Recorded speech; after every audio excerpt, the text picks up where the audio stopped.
and even out. Saw a little space that I forgot.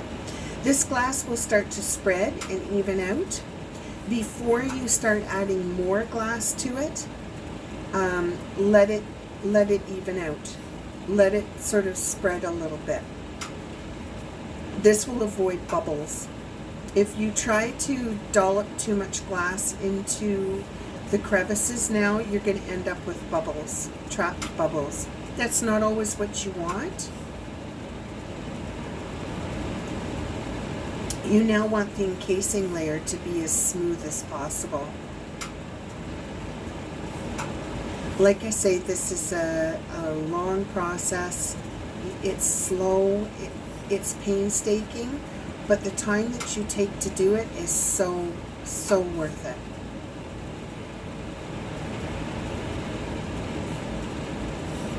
I'm keeping my double zephyr warm here underneath the flame because it's a very thick rod, so it cools off quite quickly, and then it ends up shocking when you put it back in to try and fill in your blanks.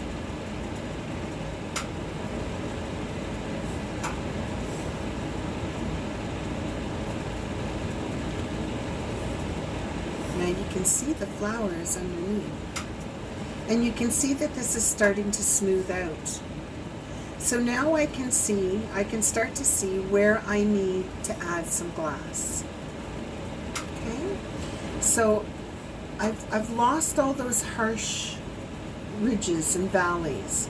So now I'm just going to start to add some glass where I need the glass to be added in order to even the bead out.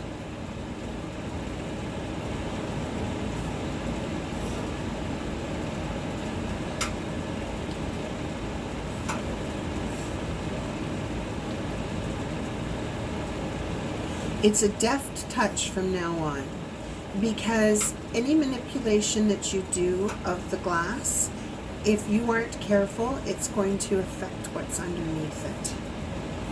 So just be very, very careful and use lots and lots of heat control.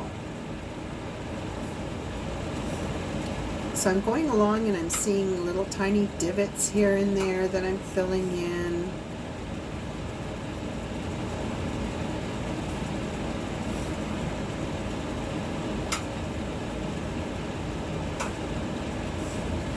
Say this is going to end up being a large bead. You have to be strong to carry this off, but it's great because I have the ability to show you on a larger scale.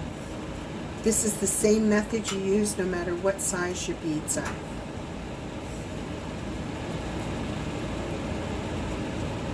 One way you can test and see if your bead is lopsided is you can roll it down your marver. So if you roll it down your marver and you feel it sort of go clump, clump, clump, this one's actually pretty even.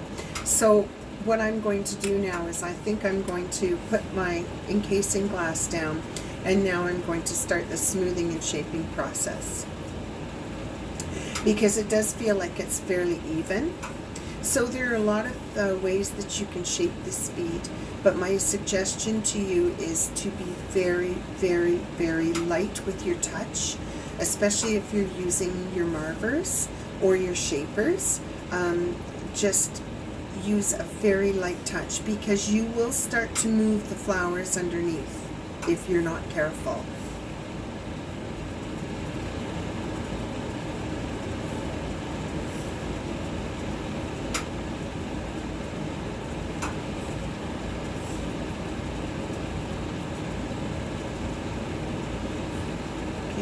When you see me doing this, I am barely touching the marver.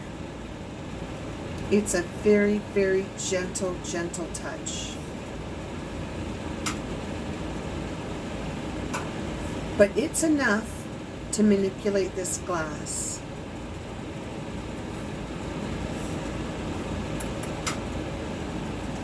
So I think what I'd like to do is I think I'd like to have it a little bit of a rounded bottom on it. So I'm going to take my shaper here and I'm just going to gently touch it into the bottom,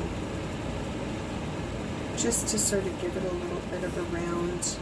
Like I say, gentle touches, very, very gentle touches.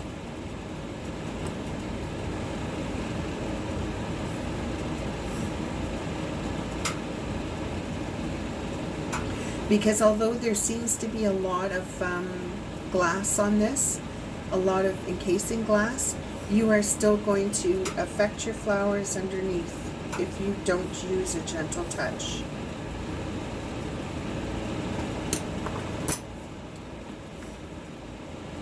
So there I seem to have a nice rounded bottom now.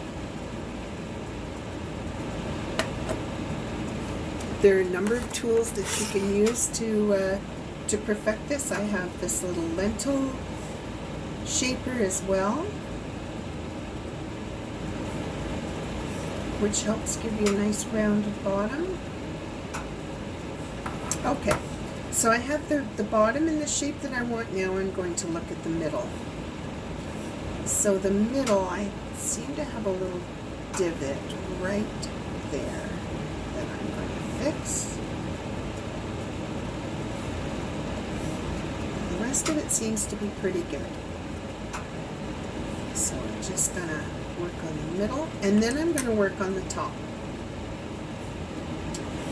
So I have a couple of options here. I can either gently use this so that it comes up to more of a tapered, so it's almost like a little bowl, or I can make the top round as well, or I can make this sort of an oblong bead.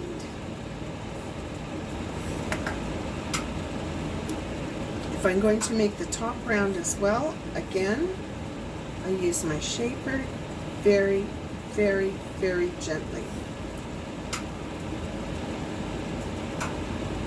Don't worry about it not being absolutely perfectly round. That's the beauty of handmade items. If they were perfect, they'd be made in a factory. People don't want factory made stuff.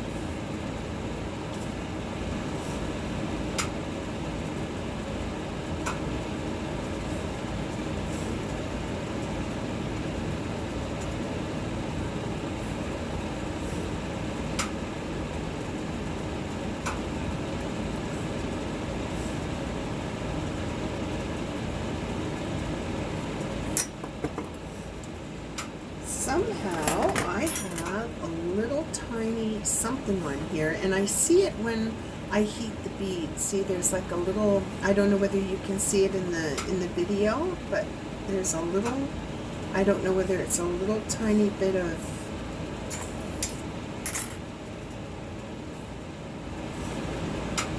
there, it's gone. A little tiny bit of bead release or what it is, but I just wanted to take that off,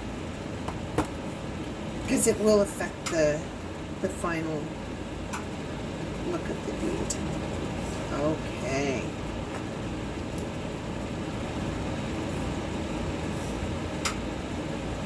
It's possible that there was a little bit of bead release sitting in the shaper when I put the bead in to shape it.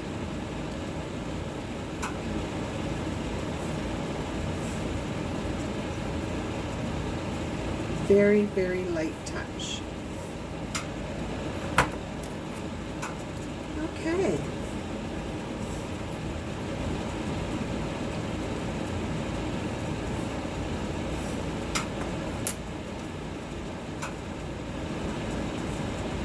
And there we go. That is a very sort of basic floral bead. I'll take a picture of it when it comes out of the kiln so that you can see what it looks like, so you get an idea of the depth of the flowers as they go down into the darker color. I'm super happy with that. Super happy with the background. I hope you enjoyed this. If you have any questions, let me know. and I'll try my best to answer them. Thanks, everyone.